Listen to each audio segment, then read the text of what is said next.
కలిసే ఉన్నా. Divorce ఇవ్వలా. Divorce ఇవ్వకపోతే కలిసి ఉన్నట్టు కాదు. డివోర్స్ ఇవ్వకపోతే కలిసి ఉన్నట్టు కాదు. డివోర్స్ ఇవ్వకపోతే అధికారికంగా గుర్తించలేదు అని అర్థం, అంతే. That does not mean you are living with him or you are still husband and wife. చట్ట ప్రకారం మాత్రమే మీరు హస్బెండ్ అండ్ వైఫ్. మీరు ఒకరి మీద ఒకరికి ప్రేమ ఉండి ఒకటే ఇంట్లో కలిసి ఉండి ఆప్యాయతంగా ఉంటే కలిసి ఉన్నట్టు. అలా లేకుండా రోజు యుద్ధ వాతావరణం చేసుకొని లేకపోతే సపరేట్ అయి ఉంటే మీరు కలిసి ఉన్నట్టు కాదు. మీరు ఓన్లీ అధికారికంగా విడాకులు తీసుకోలేదు, కానీ మీ మనసులో ఆల్రెడీ విడాకులు తీసేసుకున్నారు. That is wrong interpretation.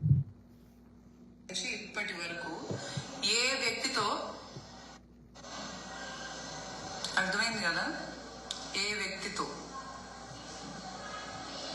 నా ఇంటికి ఎందుకు వచ్చారంటే నేను ఒక బ్రాండ్ ఓనర్ని. నేను ఇంకా డైవోర్స్ తీసుకోలేదు కాబట్టి నేను వేరే